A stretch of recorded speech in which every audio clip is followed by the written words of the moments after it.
Well, when it comes to livestock, cattle is big business, especially here in New Mexico. And it's not just about size. There's actually a science behind getting the very best beef. New Mexico is home to a unique bull performance testing program.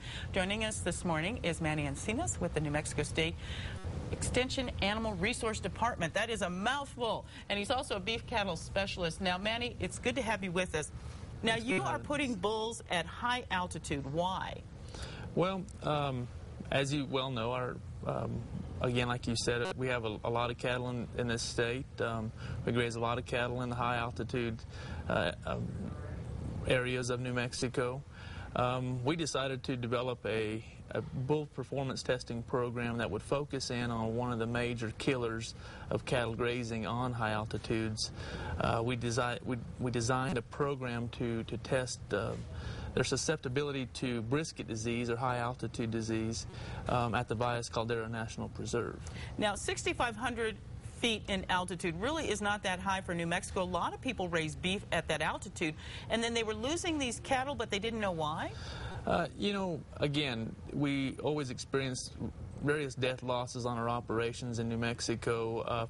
For producers grazing at 6,500 feet or above, you know, it is estimated that 5 to 20% of their death losses are attributed to high altitude disease. And actually, this is similar to what happens to people. What kinds of things happen?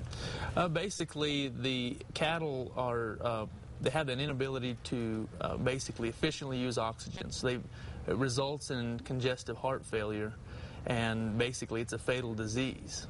So how are you doing this so that other cattle will actually be able to live at this altitude? What are you doing? Well, what we're doing is we're working with some of the leaders in the beef industry in New Mexico, the seed stock producers that sell bulls to operations, and what we're hoping to do is to isolate genetic lines that perform very well at high altitudes and test them using some of the latest technology to identify the lines that work efficiently at these elevations. Okay, well, you know, it didn't sound really interesting at first, but it means a lot to New Mexicans. 5 to 20% loss to high altitude really could have an impact on a lot of people here. I want to thank you so much for coming in. Well, thanks for having us.